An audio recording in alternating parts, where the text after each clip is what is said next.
I don't even work that many hours. So why am I exhausted all the time?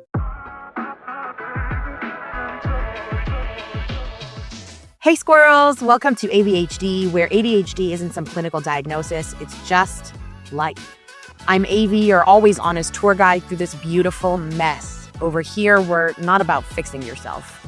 We're about figuring out how to actually enjoy your life as you are. So grab a snack and let's go. I don't even work that many hours. So why am I exhausted all the time?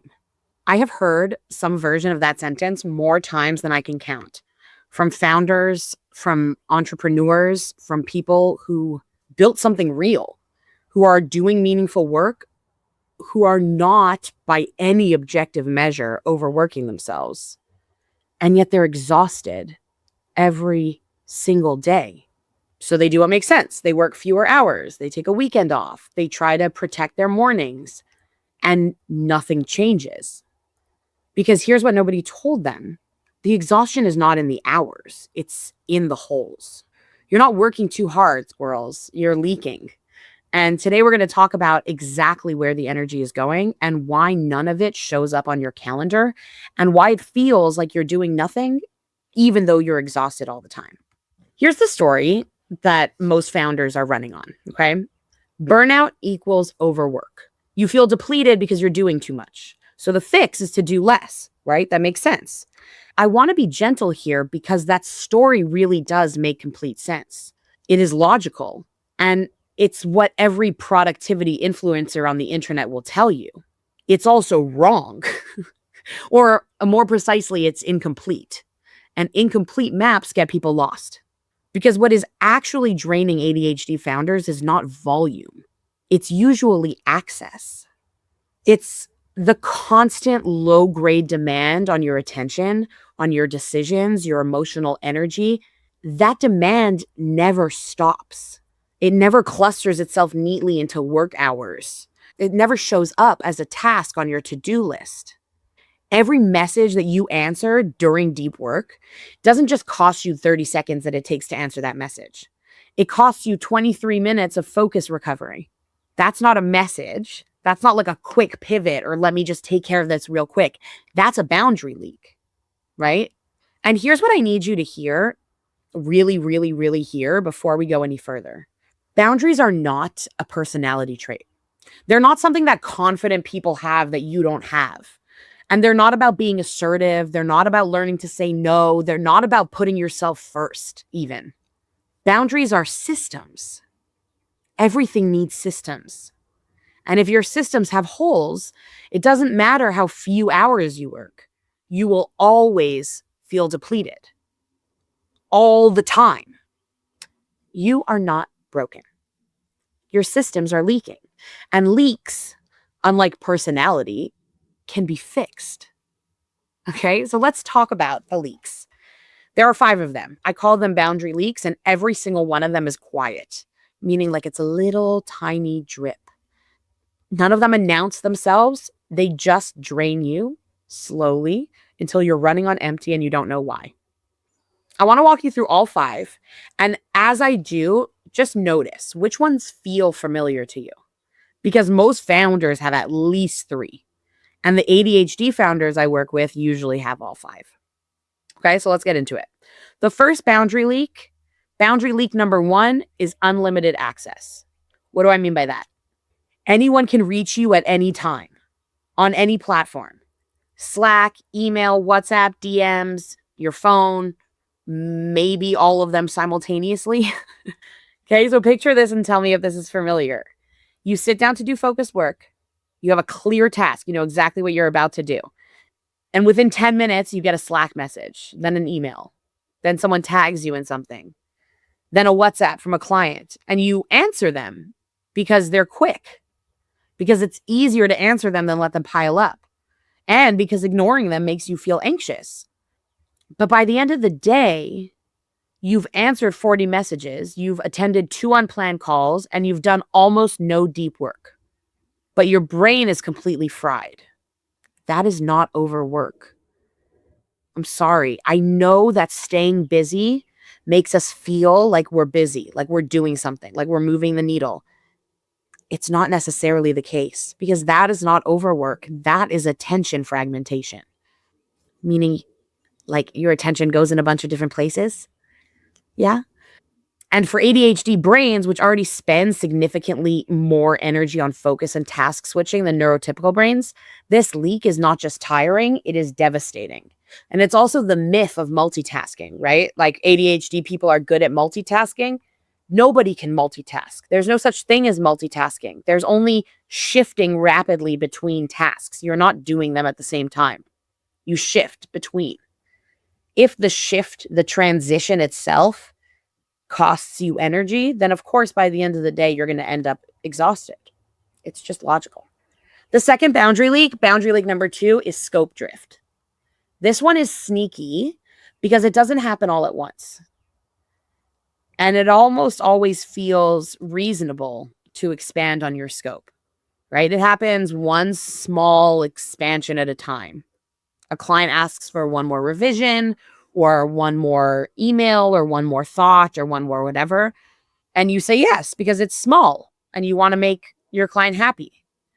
And then you accept another task and then another task, then a quick favor that's not really that quick, then a request that's clearly outside the original agreement. But you don't say anything because the conversation feels uncomfortable. And honestly, it's easier to just do it. Or at least that's what we tell ourselves. I work with a lot of service-based founders who are delivering significantly more than they're being paid for. And this isn't because they don't know their worth, but it's because that no one ever taught them that being a good service provider and having no boundaries around scope are two very different things. The cost of scope drift is not just time, it's resentment. And resentment, for ADHD founders especially, is one of the fastest roads to shut down.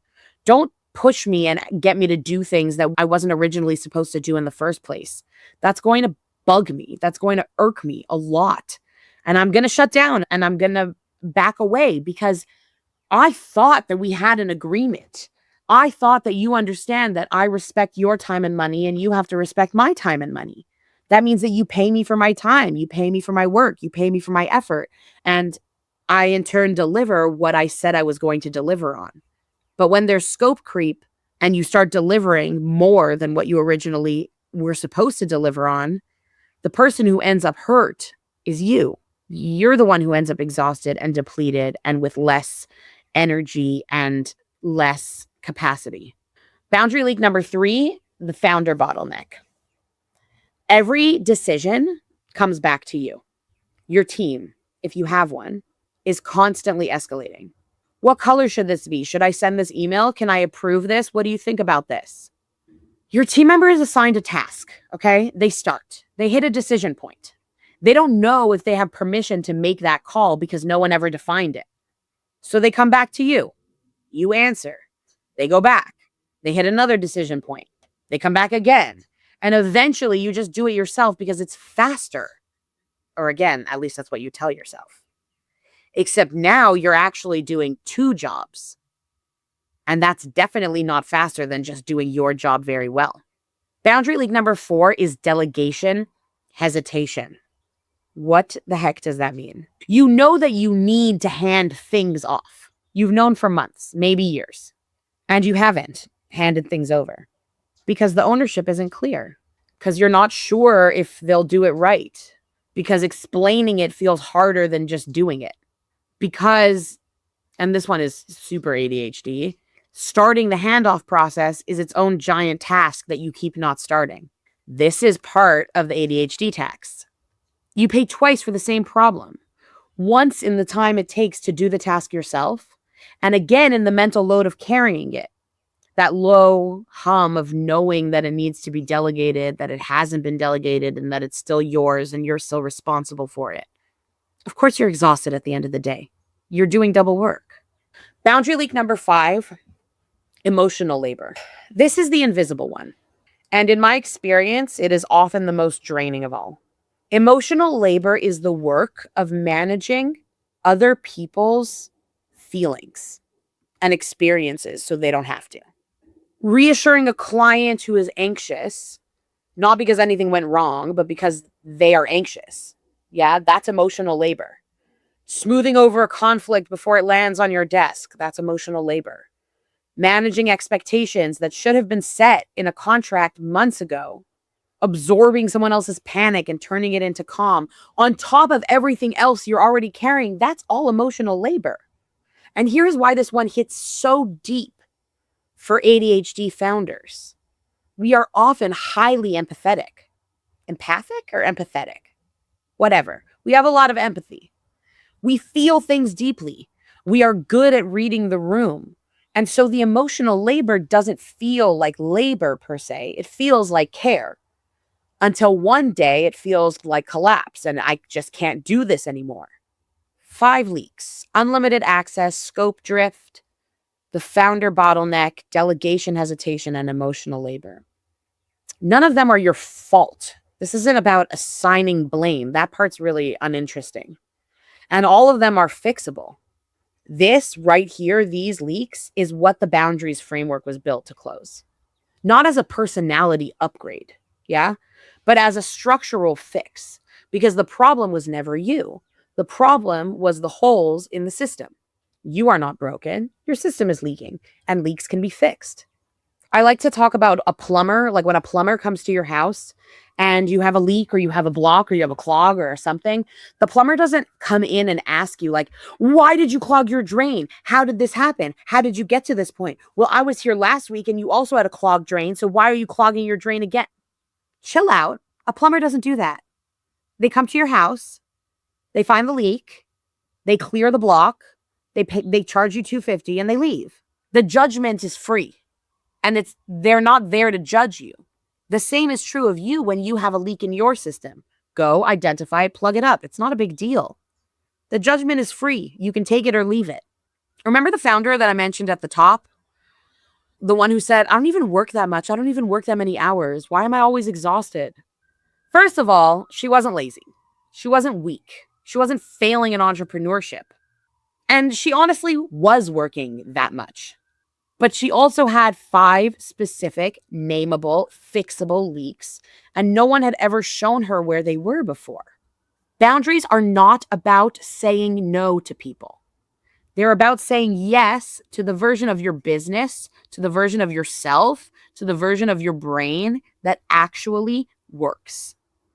If you want to find out which of these 5 leaks is draining you the most, I made something for you. It is called the Boundary Leak Audit, and it's free. It takes literally less than 10 minutes. And it'll show you exactly where your energy is going. The link, of course, is in the show notes and the description. You can grab that if it's relevant for you. And if you're at a point where you want to close those leaks with some actual support, that's what the strategy call with me is for. There's no pressure. There's no sell. There's literally just clarity. And that link is in the show notes too, if it's relevant for you. Squirrels, leaks are just leaks. As long as you identify them and you fix them, you'll be fine. As long as you ignore them, you'll drown or be depleted. You are not broken. The system is. Let's build a better one. Bye, squirrels. I'll see you next time.